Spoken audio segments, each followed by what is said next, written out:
여러분 반갑습니다. 오늘도 주님 안에서 좋은 날 되시기를 축복합니다. 하나님이 함께 하시면 반드시 좋은 날이 되리라 믿습니다. 그러기 위해서 오늘도 하나님 앞으로 나아가서 우리 함께 예배를 드리도록 합시다. 함께 기도하시겠습니다.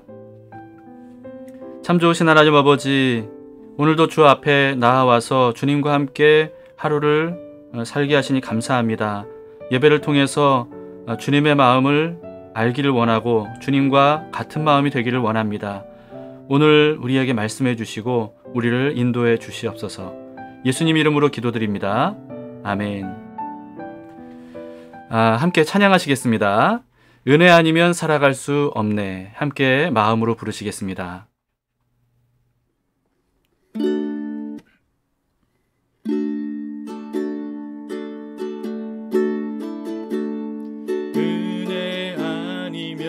살아갈 수가 없네. 호흡마저도 다 주의 것이니 세상 평안과 위로 내게 없어도 예수, 오직 예수뿐이네.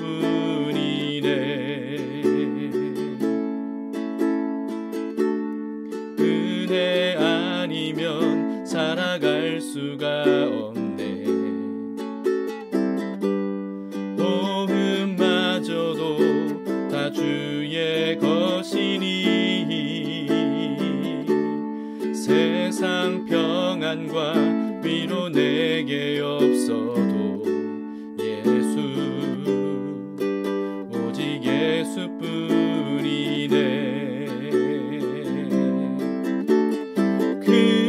신 계획 다 볼 수도 없고 작은 고난에 지쳐도 주께 묶인 나의 모든 삶 버티고 견디게 하시네.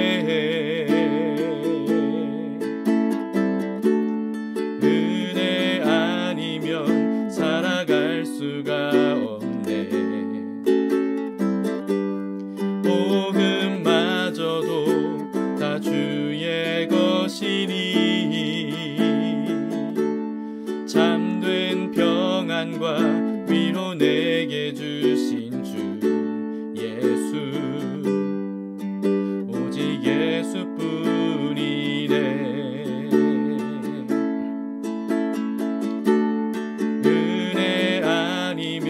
살아갈 수가 없네. 호흡마저도 다 주의 것이니 세상 평안과 위로 내게 없어도 예수, 오직 예수뿐이네.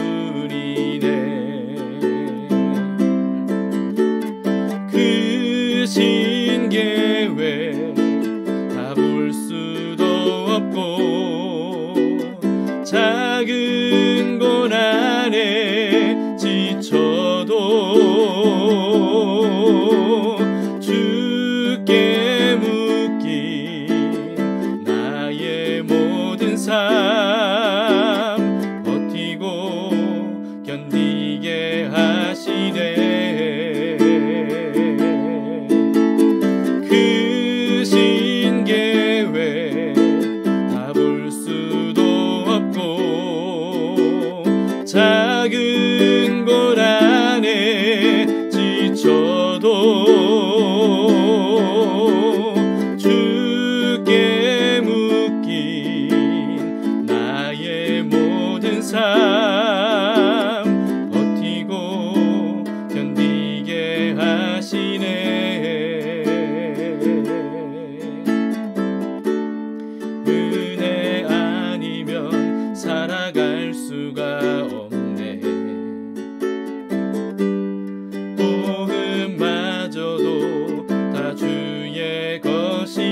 오늘 말씀은 사사기 2장 11절에서 23절까지 말씀입니다.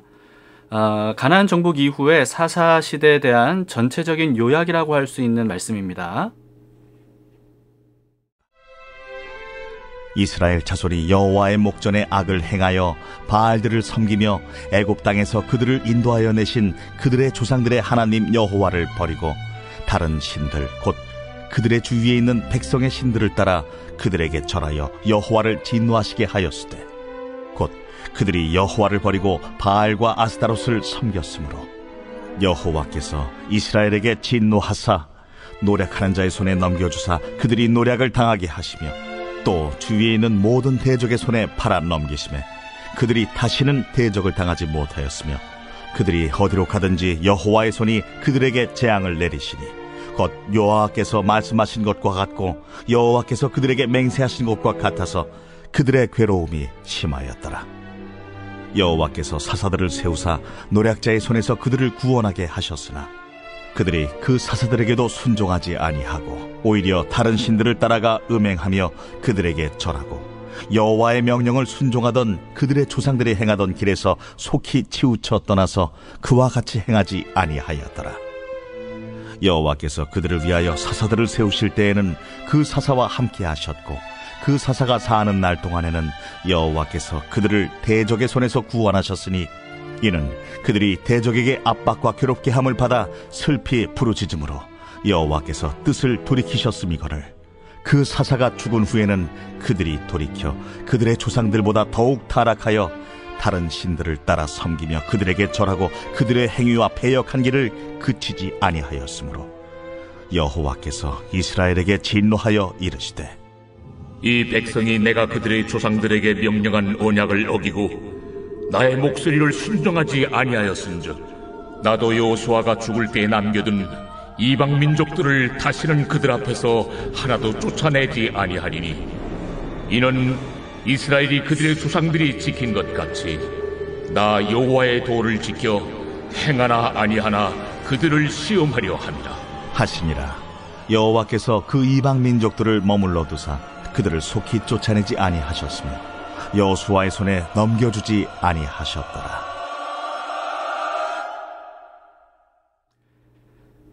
어제 본문에 이어지는 말씀인데요. 여호와를 알지 못하는 세대들이 본격적으로 타락하는 모습이 그려지고 있습니다. 타락은 우상 숭배로부터 시작이 되는데요. 11절을 보시겠습니다. 이스라엘 자손이 여호와의 목전에 악을 행하여 바알들을 섬기며 여기 바알이 나오죠. 바알은 성경에 굉장히 가장 많이 나오는 그 우상의 이름 아니겠습니까? 이스라엘이 이 바알 신을 섬기기 시작할 때가 이때부터인데요. 결국은 아수르와 바벨론에 의해서 패망할 때까지 거의 1000년간이나 이 바알 신을 숭배를 하게 됩니다. 이 바알은요, 모든 신들의 어머니라고 불리는 아세라 여신이 낳은 신들 중에 하나거든요. 그런데 가나안 민족들이 이 바알을 가장 최고의 신으로 여기면서 숭배를 했었습니다. 가나안 사람들이 이 바알을 가장 많이 숭배했고, 그리고 또 이스라엘도 따라서 이토록 1000년 이상씩이나 숭배를 했던 이유가 뭘까요?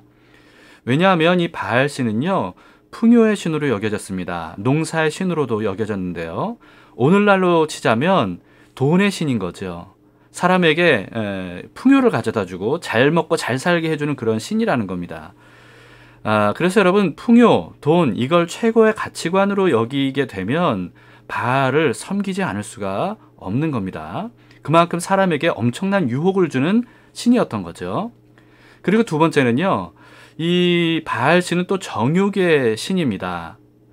풍요가 이 음란한 행위를 통해서 온다라고 믿었던 게 바로 이 바알 신에 대한 숭배였어요. 바알 신의 제사 방식은 그렇기 때문에 굉장히 음란한 방식이었는데요. 여사제들과의 성적인 광란적인 음행을 통해서 이제 바알 신에게 제사를 했죠. 그리고 몸을 자해하기도 하는 그런 광란적인 모습을 보여주기도 하는 게 바로 이 바알 신에게 드리는 제사의 형식이었습니다. 그리스 신화를 여러분들 읽어보셨습니까? 그리스 신화의 대표적인 신이 제우스 신이죠.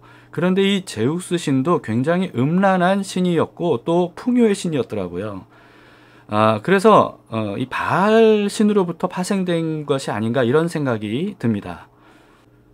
여러분 이와 같이 바알신은요 풍요를 가져다 주고 또 정욕을 통해서 이 풍요를 준다는 신이었기 때문에 사람에게 있는 가장 강렬한 욕망을 채워주는 신으로 여겨졌던 거죠. 그래서 가장 인기 있는 신이었던 겁니다. 그런데 오늘 본문에는요 바알을 복수형으로 바알들 이렇게 기록이 되어 있죠. 왜냐하면 바알이 워낙에 인기가 있다 보니까 가나안의 여러 민족들이 각각 자기들만의 바알들을 따로 섬겼던 겁니다. 이름을 바꿔가면서. 그래서 성경만도요 바알 부올, 바알 갓, 바알 세불 이런 여러 가지 이름들이 등장을 하게 되는데요. 가나안의 여러 각 민족들이 그렇게 자기들 나름대로의 바알을 섬겼기 때문입니다. 그런데 오늘 본문에는 보면 이스라엘은요 이와 같이 가나안의 여러 바알들을 그냥 동시에 섬겼다는 것을 우리가 볼 수가 있는 대목입니다. 이 바알을 비롯해서 고대 우상들의 특징이 뭐냐 하면요 타락한 인간과 굉장히 흡사하다는 겁니다. 그런데 타락한 인간의 그냥 신적인 능력만 부여된 그런 상태입니다.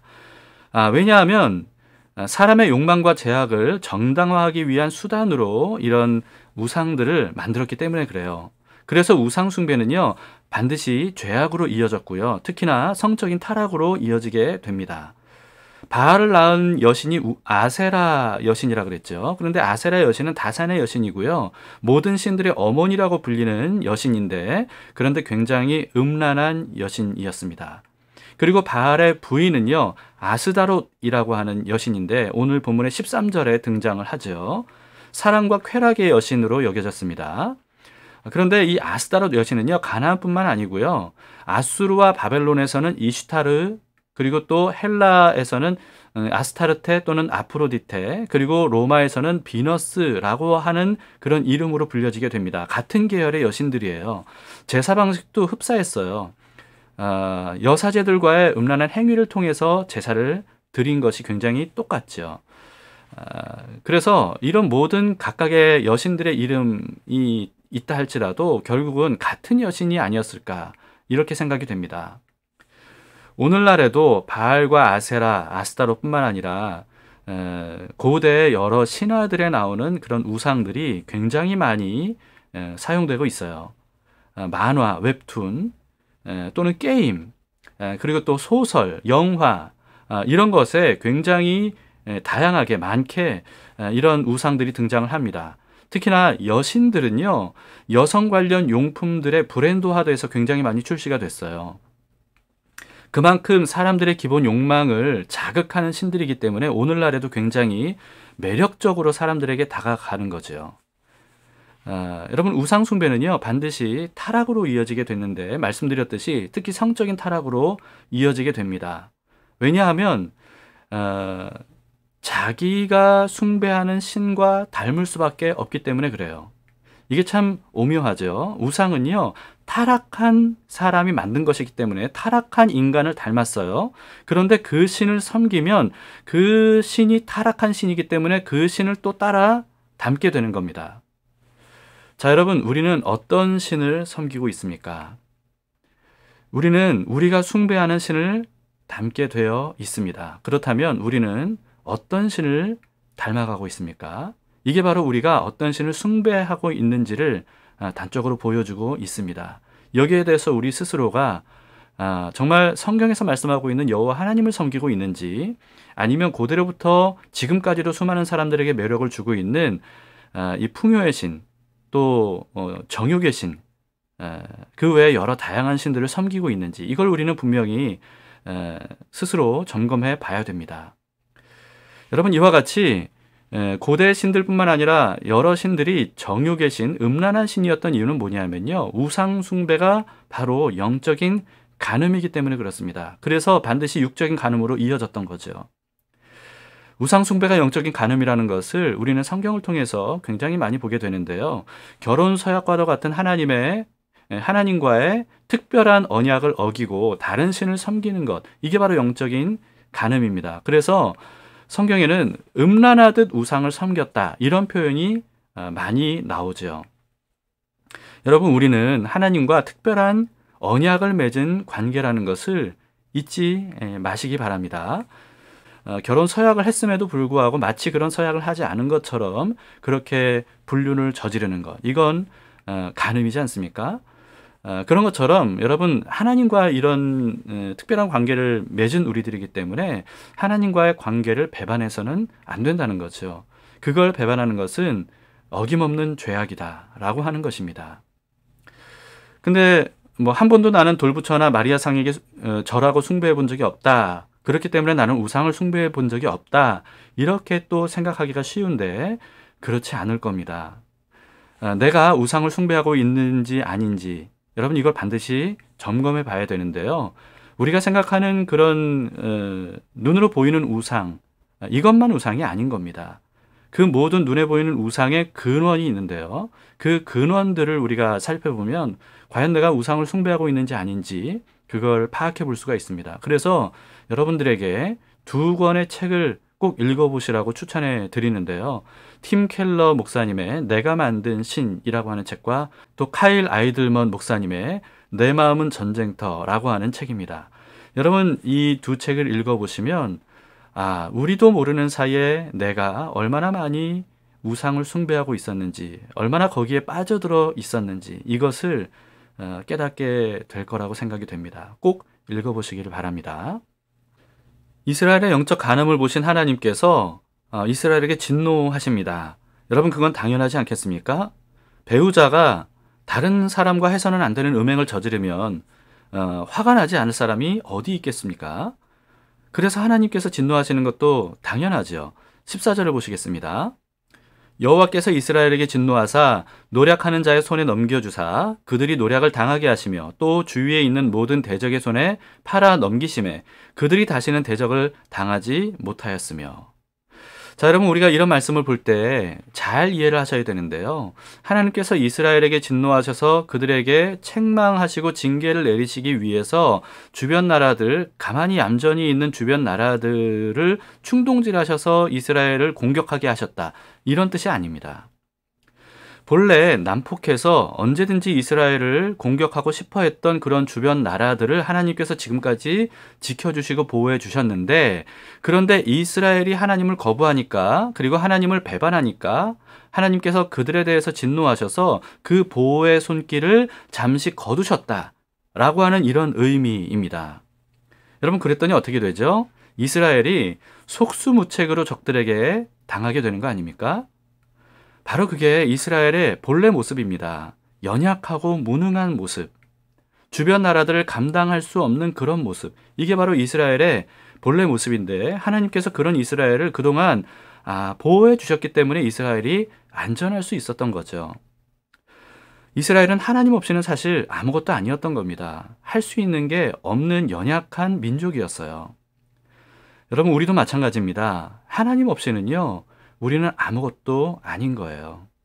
하나님께서 함께 하실 때는 우리가 그 은혜를 잘 모릅니다.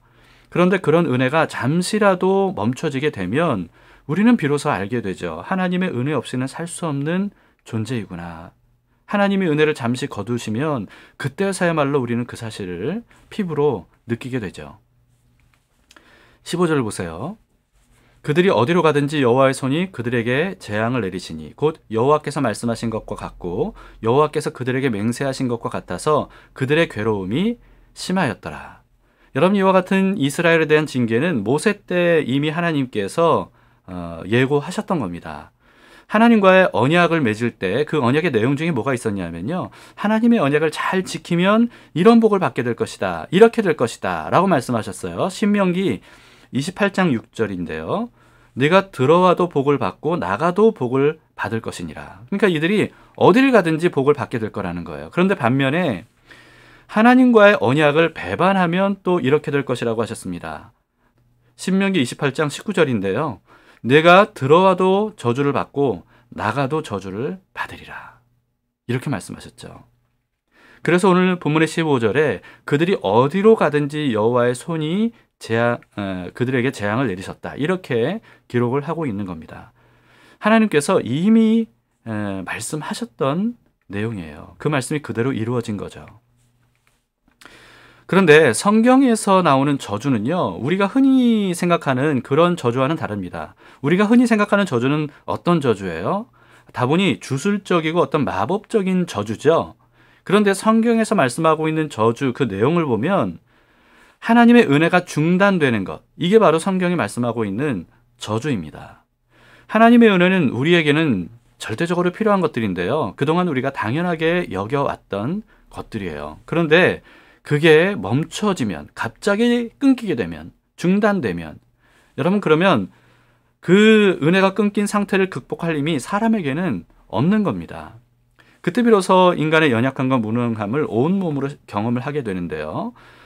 모든 인간은요, 하나님을 믿든 또는 바알이나 아세라를 믿든 또는 어떤 신을 믿든 또는 아무것도 믿지 않든 관계없이 모든 사람들은 다 하나님의 은혜를 받으면서 살아가고 있습니다. 그런데 그 사실을 알거나 또는 인정하는 사람은 거의 없죠. 여러분, 이와 같은 하나님의 모든 사람들에게 베풀어 주시는 은혜 덕분에 지금까지 우리가 살아갈 수 있는 건데요. 이런 은혜가 완전히 끊긴다고 한번 생각해 보세요. 여러분, 하나님의 은혜가 완전히 끊긴 상태, 이게 바로 지옥입니다. 그래서 지옥은요, 어떤 장소적인 의미일 수도 있지만요, 사실은 하나님의 은혜가 완전히 끊어진 그 상태가 바로 지옥인 거예요. 하나님의 은혜 없이는 살 수 없는 존재임을 자각하는 것, 여러분 그게 얼마나 중요한지 모릅니다. 당연하게 여겨질 때 우리는 그걸 깨닫지 못하는데요. 그러나 우리는 수시로 기억해야 돼요. 이 모든 것이 하나님의 은혜입니다. 라고 하는 것을 기억하면서 하나님을 의지하고 바라보고 하나님의 은혜 속에 감사하면서 살아가는 것이 우리에게 필요하죠. 그래서 우리가 하나님의 은혜 없이는 살 수 없는 존재다라고 하는 이 사실을 자각하는 것, 여러분 이것이 인생에서 가장 중요한 진리를 깨닫는 것이라고 볼 수 있습니다. 오늘 우리가 그 사실을 잊지 말도록 합시다. 그게 바로 진리이고 그 진리가 우리를 하나님 앞으로 인도하고 그 진리를 통해서 우리가 영생을 누리며 살아갈 수 있습니다. 은혜의 손길을 잠시 거두시는 저주로 인해서 이스라엘은요, 극심한 괴로움을 당하게 되죠. 그런데 이와 같이 극심한 괴로움을 당할 때마다 하나님께서 그들을 또 긍휼히 여겨주셔요. 그래서 사사들을 세우셔서 그들을 구원하십니다. 16절을 보세요. 여호와께서 사사들을 세우사 노략자의 손에서 그들을 구원하게 하셨으나, 사사라는 말은 오늘날에는 우리가 일상적으로 쓰는 말이 아니기 때문에 사사가 정확히 어떤 존재인지는 우리가 알기가 참 쉽지 않은 것 같습니다. 그런데 사사기의 내용을 보건대 아마도 시대적인 민족 영웅 정도로 이해하면 되지 않을까 싶습니다. 여러분, 이렇게 해서 사사시대가 시작이 되는데요. 그렇게 함으로써 사사기의 반복적인 사이클이 이제 시작이 되는 거죠. 이스라엘이 우상 숭배로 인해 타락하게 됩니다. 그래서 하나님의 저주를 받게 돼요. 그럼으로써 이들이 고통을 당하게 되는데 그런 고통을 통해서 결국은 하나님께 부르짖습니다. 그랬더니 하나님께서 이들을 불쌍히 여겨주셔서 사사를 보내주시죠. 그럼으로써 이들을 구원해 주시고 회복시켜 주셔요. 그래서 이들이 다시 회복과 평안을 누리게 되는데요. 그랬더니 또 이들이 다시 우상 숭배에 빠지고 타락하게 됩니다. 이와 같은 사이클이 계속 사사기에서 반복이 됩니다. 그런데 이런 반복되는 역사는요, 사사기에서뿐만 아니라 인류의 역사이고 또 교회의 역사인 것 같아요. 계속 이 사이클이 반복이 됩니다. 그런데 반복된 역사를 통해서도 이스라엘은 아무것도 깨닫지 못했다는 것을 우리는 성경 기록을 통해서 보게 돼요. 오히려 사사기를 보시면 갈수록 더 완악해집니다. 17절을 보세요. 그들이 그 사사들에게도 순종하지 아니하고 오히려 다른 신들을 따라가 음행하며 그들에게 절하고 여호와의 명령을 순종하던 그들의 조상들이 행하던 길에서 속히 치우쳐 떠나서 그와 같이 행하지 아니하였더라. 또 19절에도요. 그 사사가 죽은 후에는 그들이 돌이켜 그들의 조상들보다 더욱 타락하여 다른 신들을 따라 섬기며 그들에게 절하고 그들의 행위와 패악한 길을 그치지 아니하였으므로. 네, 사사 시대뿐만 아니고요. 이스라엘의 역사도 이와 같은 사이클의 반복이었고요. 또 교회의 역사도 마찬가지였습니다. 이걸 통해서 우리는 인간이 얼마나 어리석은지 그리고 완악한지 고집스러운지 이것을 참 보게 됩니다. 무수히 반복된 역사를 통해서 아무것도 배우지 못하면 결국은 이 사이클을 벗어나지 못하게 되는 거죠. 우리도 마찬가지입니다. 어쩌면 한 사람의 그리스도인의 삶도 이런 사이클의 반복이 아닌가 싶어요. 여러분, 이런 사이클이 반복될 때 우리는 깨달아야 되죠. 그리고 그 사이클에서 벗어나야 되지 않겠습니까? 무수히 반복되는 타락에도 불구하고 하나님은 끊임없이 또 은혜를 베풀어 주시고 긍휼히 여겨주시는 모습을 사사기를 통해서 보게 됩니다. 18절을 보세요. 여호와께서 그들을 위하여 사사들을 세우실 때에는 그 사사와 함께 계셨고 그 사사가 사는 날 동안에는 여호와께서 그들을 대적의 손에서 구원하셨으니 이는 그들이 대적에게 압박과 괴롭게 함을 받아 슬피 부르짖음으로 여호와께서 뜻을 돌이키셨음이거늘. 네.